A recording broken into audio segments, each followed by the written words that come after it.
Kajing pule na ka kitab u Jeremia nong yatulpa. Utray u angkum ni ya kane ka hukum ngalaay kipay jonga tukongo ya kaktin jonga bakumta nganlong ublay jongpi. Ban mapi pinlong upay jonga tuya ya kalanti baro kabanga hukum yapi kanang ba ki ay kindubiyay baha na kabanta jongpi.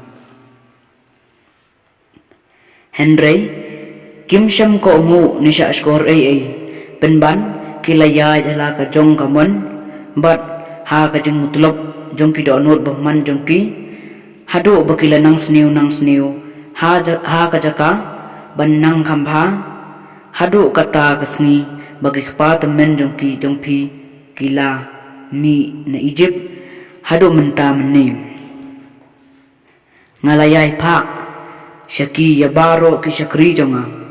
kinong yato lupa Henry kim syam lasngap yanga ni sya skor ay penban kilale mutulab kilale kam sniu ban yaki kpa temen jong kim kumta pinkren ya baro kini giktin haki Henry kinom sya skor yakpi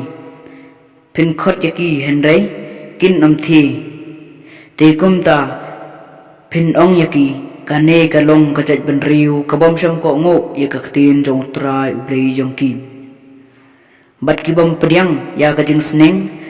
kajing sisa kalaja laweng no ya ka na kirmyang sentur jong kim kaktin jong utrai kajing pulay naga gospel kat kum Lukas haga tagapor u Jesu beno yukso di bom like kren haba ukso yulami no na utaw beriu ubam lai keren ula keren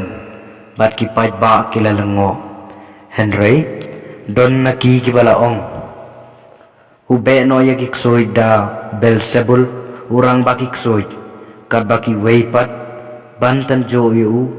kilapan na u yakadak na beneng Henry mau ba utip yakicing perkat chungki ulaong haki man ka hima kabayeng persya yalade kan jot thieu kayeng kasem kabayapai kan kelon baladaw soitan ro uyeng persya yalade kumno kahima jung ukarne naba pikno banga beno yakiksoy daw Belzebul bat ladanga beno yakiksoy daw Belzebul te daw nopat kikhun jongpi kibeno yaki kumta kadai da ka shenriakti jong blay banga beno yakiksoy te kahimau blay kalalawan hapdeng jongpi habau beriu baklain ubala biang bahaki atia u ap yala kayeng kimar kimata jong u barok kisngai Henry haba ubakam klain uyale ye u bat ujob urong no baro ki atia hakiba ulasania bat uyasam yakaba ulalute jar ubomlong bat nga ulong persya yanga bat jar ubom yalum bat nga upen sapra ka gospel jong dry